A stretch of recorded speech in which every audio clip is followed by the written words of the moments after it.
Xalqimiz uchun kutilmagan xushxabar e'lon qilindi. Ajoyib yangilik. Assalomu alaykum hurmatli tomoshabin. Kanalimizga xush kelibsiz.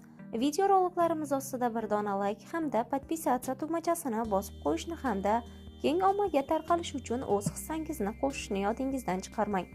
Kam ta'minlangan oilalarga pul beriladi. Vazirlar Mahkamasi mablag'lar berishning yangi tartibini tasdiqladi. O'zbekistonda kam ta'minlangan oilalar reyestriga kiritilgan oilalarga kredit berish tartibi tasdiqlandi deb yozadi norma. Hujjatda kam ta'minlangan oilalar tomonidan ariza berish, ularni ko'rib chiqish, arizalarni baholash va ular bo'yicha xulosa berish tartibi belgilandi. Ushbu kreditlar bo'yicha foiz to'lovlari oilaviy tadbirkorlikni rivojlantirish dasturi doirasida davlat budjeti mablag'lari hisobidan kambag'allikni qisqartirish davlat maqsadli jamg'armasiga foiz stavkasi bo'yicha hisoblanadi.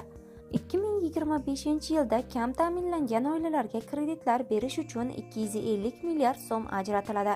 Ushbu mablag'lar oilaviy tadbirkorlikni rivojlantirish dasturi doirasida amaldagi yillarda berilgan kreditlarni so'ndirishga yo'naltiriladi. Eslatib o'tamiz, O'zbekistonda 2030-yilgacha mutlaq qashshoqlikka barham berish rejalashtirilmoqda.